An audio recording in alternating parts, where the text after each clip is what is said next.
Kota Mamuju merupakan ibu kota Sulawesi Barat yang memiliki kebudayaan dan adat istiadat yang beragam. Mamuju dikenal dengan julukan Manakara. Manakara sendiri terdiri dari dua suku kata, yaitu Mana yang berarti pusaka dan Kara yang berarti sakti. Jadi, jika digabungkan, kata Manakara dapat diartikan sebagai pusaka sakti. Salah satu pusaka tertua yang telah ada sejak zaman kerajaan dan dipercaya hingga saat ini oleh masyarakat Mamuju dan masyarakat Bali ialah pusaka Keris Manurung. Keris Manurung merupakan bukti hubungan emosional antara dua kerajaan, yakni Kerajaan Mamuju dan juga Kerajaan Badung Bali. Kerajaan Mamuju ini pada waktu Patana Bali sudah berusia dewasa, sudah berumur 17 tahun, diadakan perayaan hari ulang tahun yang ke-17 secara besar-besaran di Kerajaan Mamuju. Seluruh raja di Nusantara ini, Kerajaan Mamuju mengundang untuk hadir pada waktu itu. Salah satu di antaranya adalah Kerajaan Bali Badung. Kerajaan Bali Badung datang bersama dengan permaisuri, dengan seorang putri yang cantik jelita. Hubungan awalnya ini dimulai dengan ketika Mamuju ini pada saat itu masih kuri-kuri, mengirim generasi mudanya berangkat ke Bali untuk mendalami agama Hindu. Ya, untuk mendalami agama Hindu. Khususnya dari kaum Brahmana, kaum Satria gitu. Dan berangkat ke Bali. Nah, mereka inilah yang membawa pesan-pesan khusus ke Bali. Akhirnya keduanya ya, punya keterkaitan hubungan. Dari sisi lain,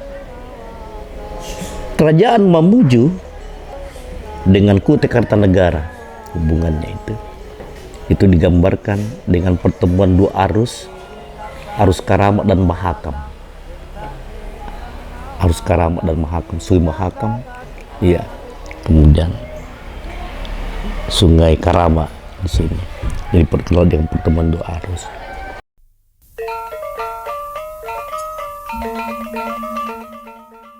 Pada perayaan itu, Putri Raja Badung Bali menampilkan sebuah tarian yang sangat indah dengan gerakan yang gemulai, membuat mata para tamu kerajaan terpukau pada tarian sang putri. Putra mahkota Kerajaan Mamuju pun langsung terpikat dengan paras celitanya. Bahwa begitu cintanya putra Kerajaan Mamuju Patana Bali, beliau memerintahkan kepada orang-orangnya untuk sementara menutup Kali Kasiwa itu, agar perahu Raja Bali yang ada dalam sungai bersementara tidak bisa keluar. Akibat kejadian tersebut, Raja Mamuju dan Raja Badung Bali mengadakan musyawarah, dan keduanya telah mengetahui bahwa putra-putrinya saling jatuh cinta dan segera melaksanakan pernikahan di Kerajaan Mamuju. Tak lama setelah pernikahannya, sang permaisuri pun mengandung anak dari putra mahkota. Putra mahkota pun meminta izin kepada ayahandanya untuk membawa permaisuri ke Kerajaan Badung Bali.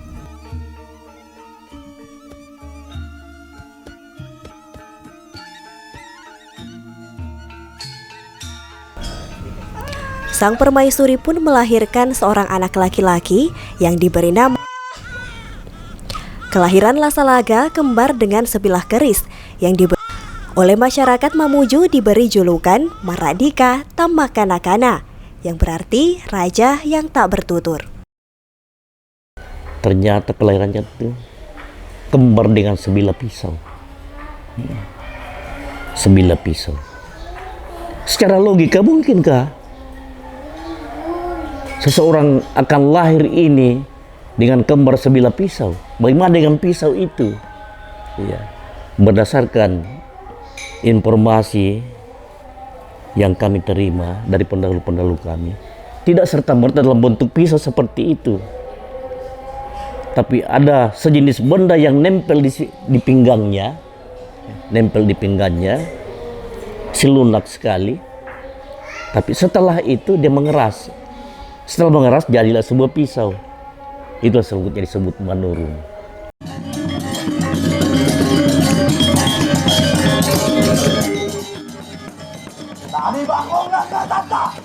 Demi upaya menjaga dan melestarikan keberadaan dan tradisinya, setiap 1 kali dalam setahun di Kabupaten Mamuju dilaksanakan tradisi Sosor Manurung, yaitu ritual pencucian keris Manurung yang dihadiri oleh Kerajaan Mamuju dan Kerajaan Badung Bali. Pengertian tradisi Sosor Manurung sendiri berasal dari kata Masosor yang memiliki arti pencucian atau pembersihan, dan Manurung yang berarti benda kerajaan. Dalam melakukan pembersihan keris Manurung ini dihadiri oleh Maradika atau Raja Mamuju serta pemangku adat lainnya. Prosesi ritual dimulai dengan mengarak keris pusaka Manurung yang mulanya berada di kediaman Raja Mamuju menuju ke rumah adat Kerajaan Mamuju. Lalu, anak Tokayang di Padang menyerahkan keris Manurung kepada Pak Bicara. Pak Bicara lalu mengeluarkan pusaka keris Manurung dari sarungnya yang terdiri dari 4 lapisan warna yang berbeda-beda. Kemudian melaporkan kepada Raja untuk memulai proses pencucian. Pembersihan dimulai dengan menggosokkan keris menggunakan jeruk nipis yang dianggap mampu menghilangkan karat. Kemudian keris Manurung dicelupkan ke dalam guci besar yang berisikan air dan beberapa jenis bunga. Lalu diperlihatkan kepada sang raja dan masyarakat bahwa keris Manurung telah dibersihkan. Setelah melakukan prosesi Sosor Manurung, air hasil pencucian keris Manurung diperebutkan oleh masyarakat Mamuju dan masyarakat Bali yang dipercaya mampu memberikan berkah bagi yang menggunakannya. Pada masa dahulu kala, pada waktu Manurung ini sudah ada, setelah dibawa dari Bali ke Mamuju, maka setiap keadaan Mamuju pada saat itu dalam keadaan yang sulit, rakyat Mamuju dalam keadaan kekurangan baik sandang maupun pangan, maka biasanya tetua atau orang-orang tua di Kerajaan Mamuju ini bermusyawarah dengan tokoh-tokoh adat, tokoh masyarakat, tokoh agama, memusyawarahkan jalan apa yang mereka ambil untuk dapat segera menanggulangi kesulitan-kesulitan yang dialami rakyat Mamuju. Dan keputusannya adalah satu, kita harus mensosor Manurung atau kita harus mensucikan Manurung dengan airnya diambil dan dibuang ke laut dan sawah-sawah, ladang-ladang dan kebun-kebun rakyat serta empang-empang rakyat. Syukur alhamdulillah dengan kekuasaan Tuhan, jasanya tidak berapa lama maka turunlah hujan mengairi seluruh sawah-sawah dan ladang-ladang di Mamuju ini, dan nelayan pun juga sudah berani menangkap ikan karena ombak di laut sudah tenang, dan juga para pedagang sudah berani berlayar ke negeri lain untuk mencari bahan-bahan pangan yang akan dibawa ke Mamuju untuk rakyat Mamuju.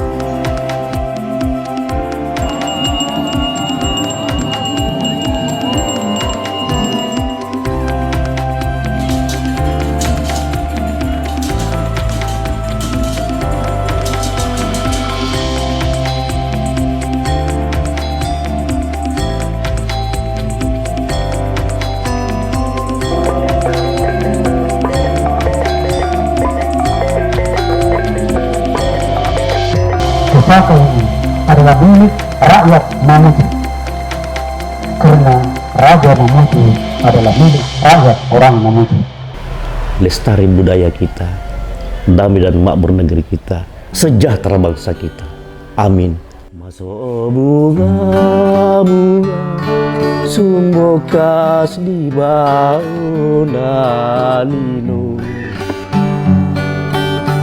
tandona puang belona ebaine, moragiam bulu bunga Dini dia natanta mau mapute mame ama